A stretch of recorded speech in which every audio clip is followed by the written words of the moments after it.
Bienvenue sur Géopolitis. On l'appelle la 4e révolution industrielle. C'est celle que nous vivons actuellement. Au-delà de l'arrivée du numérique et de l'Internet, cela c'était la 3e révolution, c'est presque déjà du passé. Cette 4e révolution industrielle, c'est celle qui, avec une vitesse et sur une échelle jamais enregistrée auparavant, va changer tous nos modes de production, de distribution, de consommation, d'information, bref, tous nos modes de vie. Il va sans dire qu'une fois posé ce constat, il convient aussi de se poser et de poser un certain nombre de questions. Quels sont les dangers potentiels liés à cette automatisation, certains disent de cette robotisation de l'ensemble de notre environnement? En somme, comment maîtriser cette révolution industrielle? C'est là le thème de la 46e édition du Forum économique mondial de Davos, à laquelle Géopolitis apporte sa contribution. Si 4e révolution il y a, c'est qu'il y en a eu 3 précédemment. La première, c'est celle qui apparaît à la fin du XVIIIe siècle au Royaume-Uni.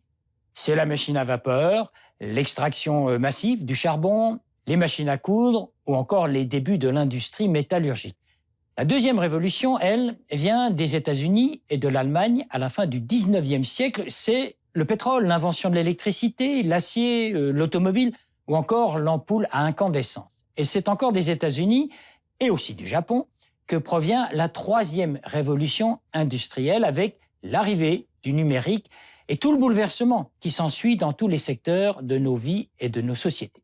Mais je vous propose un retour en arrière avec une époque que nous n'avons pas connue, celle de la révolution de l'image, l'invention du cinématographe, le début d'une formidable industrie que n'avaient pas tout à fait imaginé les frères Lumière quand ils filment la sortie de leurs employés et les toutes premières images d'un train, celui entrant en gare de La Ciotat.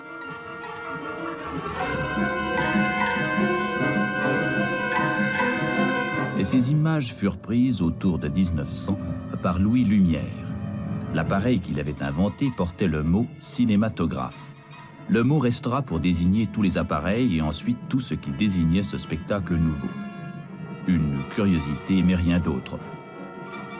Voilà qui nous change du monde de l'Internet mobile, de l'intelligence artificielle ou des robots apprenants. Encore que, à l'époque, certains s'interrogeaient déjà sur le thème bien connu, mais avec ces machines et ces inventions modernes, que nous réserve donc le futur?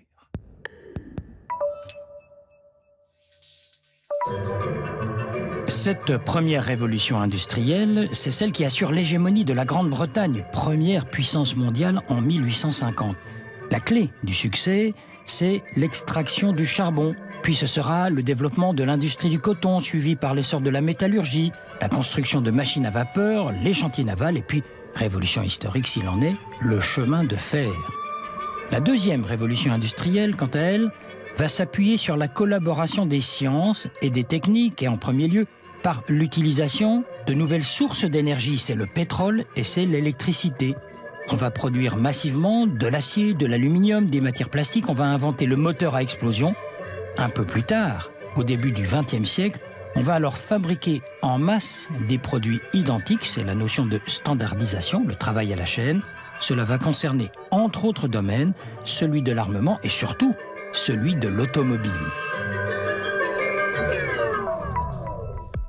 Dans cette 3e révolution industrielle, il s'agissait d'introduire le numérique nouvellement arrivé dans la production de biens et de services. Et de fait, l'informatique et toutes les formes de technologie numérique qui font système autour d'elle est toujours et encore en train de transformer toute l'organisation de l'activité économique.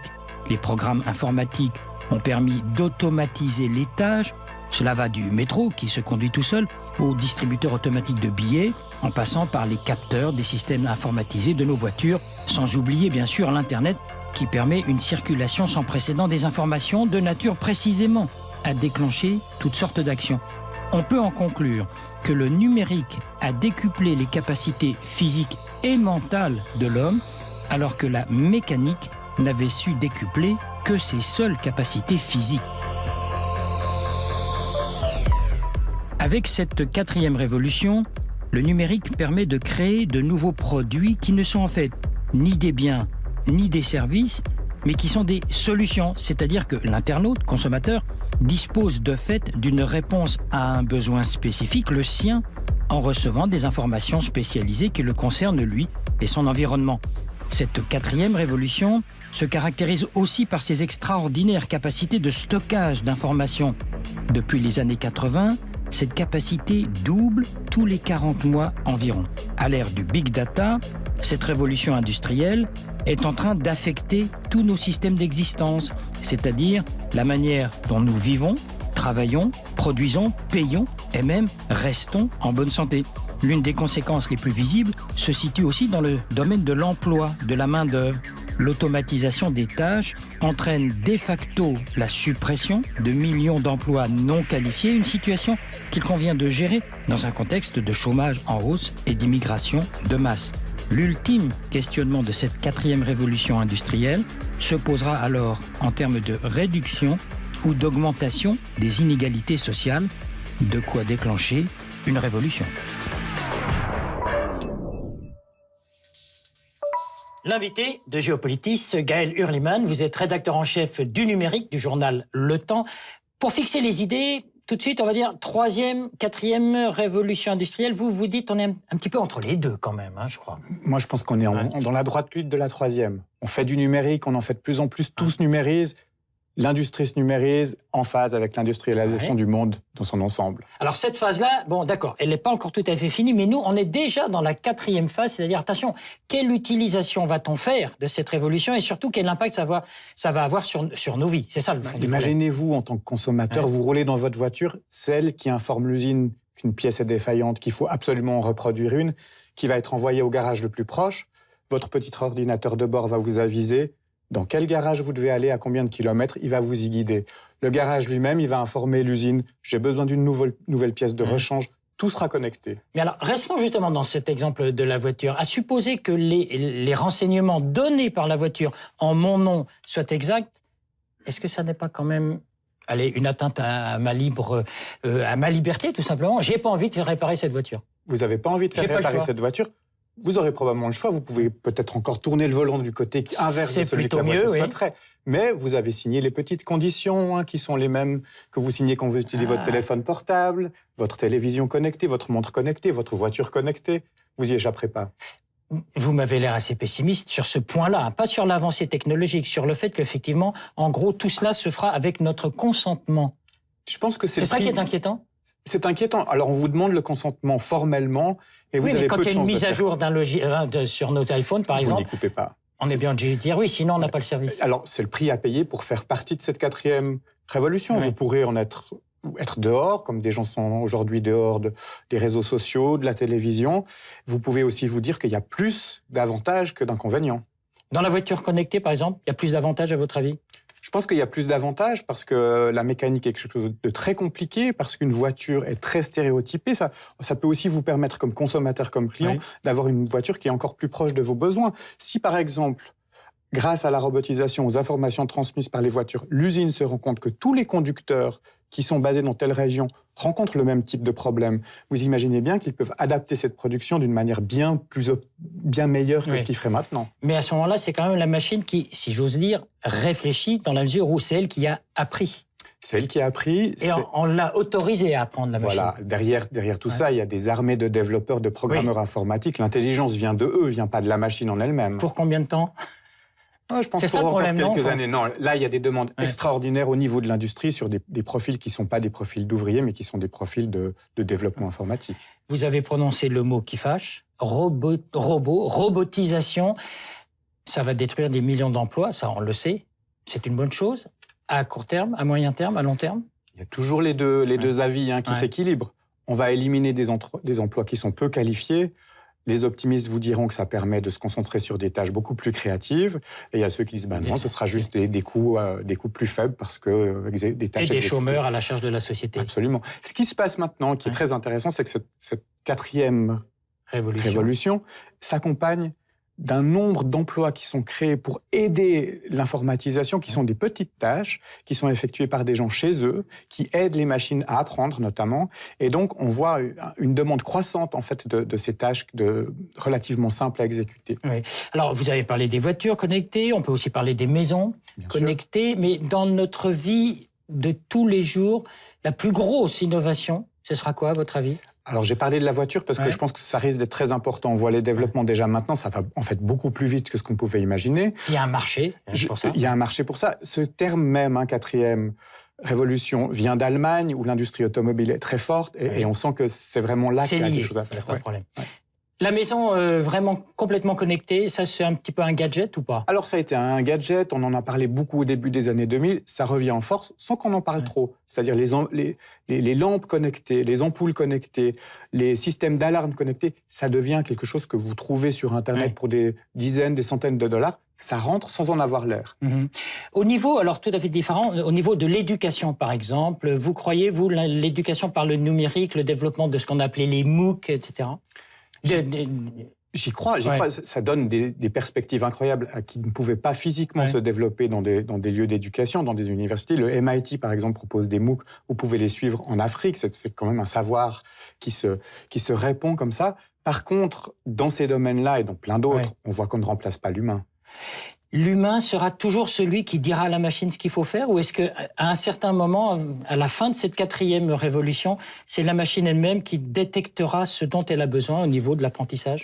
C'est toujours l'humain qui apprend à la machine, même qui apprendra à la machine à apprendre. Et on voit que c'est ce qui se passe. Une usine connectée ou une chaîne de production, une centrale électrique et d'autres espaces de travail sont entièrement connectés. C'est des espaces qui s'adaptent à l'évolution par eux-mêmes. Mais il y a toujours quelque part derrière un ingénieur qui doit surveiller, qui doit... Faire regarder.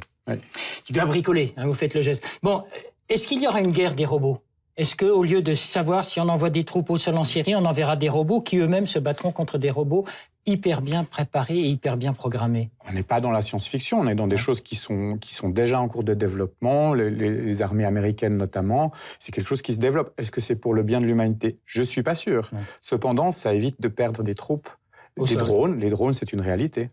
Est-ce qu'il y aura un jour dans Géopolitis un journaliste robot qui posera des questions à un invité robot ? S'il a été programmé par quelqu'un d'aussi intelligent que le journaliste... Arrêtez-vous tout de suite, ne dites pas ça, c'est vrai, à votre avis ? S'il a été bien programmé ? J'y crois pas du tout. Par contre, pour le travail de journaliste, qui est un travail comme un autre, on peut automatiser un certain nombre de tâches. Dans certaines tâches, oui. Certaines tâches que vous refaites systématiquement de la même manière que vous allez sur Wikipédia pour commencer. Tout ça, il n'y a pas une forte valeur ajoutée. Pourquoi pas laisser ces tâches-là s'automatiser et vous concentrer sur quelque chose de plus compliqué qu'un robot ne saura pas faire ? Conclusion, on peut vivre cette quatrième révolution en étant très attentif, mais on peut la vivre bien, à votre avis ? On peut la vivre bien. Les trois précédentes ont changé la société, ont modifié la structure de l'emploi, nous ont pas totalement détruits. Je pense pas que les robots prendront le pouvoir. Sur cette note très optimiste, merci Gaël Hurlimann. Je rappelle que vous êtes rédacteur en chef du numérique du journal Le Temps. Merci à vous. Merci. C'est une révolution qui s'exprime aussi en chiffres, en données statistiques, lesquelles nous concernent, puisque c'est de nous qu'il s'agit. 2 milliards d'internautes actuellement inscrits sur les réseaux sociaux. Sur Facebook, on compte chaque jour qui passe 30 milliards de contenus partagés. Sur notre planète, chaque minute qui passe voit défiler 4 millions de recherches sur Google et 72 heures de vidéos téléchargées sur YouTube. Et l'on compte de plus en plus d'objets interconnectés, 13 milliards en 2015, 3 fois plus, nous dit-on, dans 5 ans. Cela dit, il y a les chiffres qui dérangent, qui font peur ou qui nous font réfléchir. Chaque minute qui passe enregistre 345 menaces de cyberattaques dans le monde. En 2014, près de la moitié des entreprises du secteur de l'énergie ont été la cible de telles attaques. Quant à nous tous, nous estimons que nous recevons trop de courriels. Pas étonnant, 80% des messages sont des pourriels. Et sur la page web de Géopolitis, préparée par David Nicole, vos commentaires et réactions à cette quatrième révolution industrielle que nous vivons. Des séquences vidéo, de l'infographie, des sites internet pour comprendre les enjeux de cette révolution, notre rubrique Vue du passé, les possibilités de podcaster cette émission de la RTS. Et vous êtes toujours les bienvenus sur Géopolitis.